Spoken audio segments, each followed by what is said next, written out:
An epistle upon an epistle by Jonathan Swift from a certain doctor to a certain great lord. Being a Christmas box for Dr. DELANY, as Jove will not attend unless, when things of more importance press. You can't, grave sir, believe it hard, that you, a low Hibernian bard, should cool your heels awhile, and wait unanswered at your patron's gate, and would my lord vouchsafe to grant this one poor humble boon I want, free leave to play his secretary, as Falstaff acted old King Harry. 1. I'd tell of yours in rhyme and print, folks shrug and cry, there's nothing in't. And, after several readings over, it shines most in the marble cover. How could so fine a taste dispense with mean degrees of wit and sense? Nor will my lord so far beguile the wise and learned of our isle, to make it pass upon the nation, by dint of his sole approbation.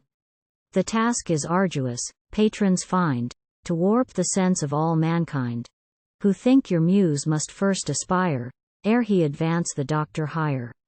You've cause to say he meant you. Well, that you are thankful, who can tell? For still you're short, which grieves your spirit, of his intent. You mean your merit. Ah, quanto rectius, tu adepta, qui nil moliris tarn inepta? 2. Smedley. 3. Thou Jonathan of Clogher, when thou thy humble lay dost offer to Grafton's grace, with grateful heart, thy thanks and verse devoid of art, content with what his bounty gave, no larger income dost thou crave. But you must have cascades, and all Earn's Lake, for your canal, your vistos, barges, and, a pox on all pride, our speaker for your coxswain. 4. It's pity that he can't bestow you 12 commoners in caps to row you. Thus Edgar Proud, in days of yore. 5. Held monarchs laboring at the oar, and, as he passed, so swelled the Dee, and raged, as Erne would do at thee. How different is this from Smedley? His name is up, he may in bed lie, who only asks some pretty cure, in wholesome soil and ether pure. The garden stored with artless flowers, in either angle shady bowers, no gay parterre with costly green must in the ambient hedge be seen. But nature freely takes her course, nor fears from him ungrateful force. No shears to check her sprouting vigor, or shape the yews to antic figure. But you, forsooth, your all must squander on that poor spot, called Delville, yonder.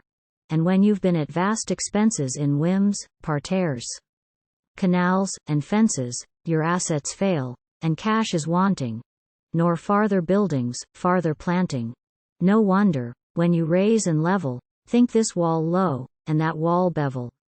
Here a convenient box you found, which you demolished to the ground. Then built, then took up with your arbor, and set the house to Rupert Barber. You sprang an arch, which, in a scurvy humor, you tumbled topsy-turvy. You change a circle to a square, then to a circle as you were. Who can imagine whence the fund is, that you quadrata change rotundus? To fame a temple you erect, a flora does the dome protect.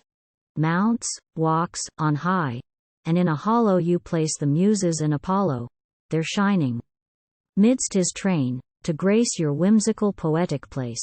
These stories were of old designed as fables, but you have refined the poet's mythologic dreams, to real muses, gods, and streams.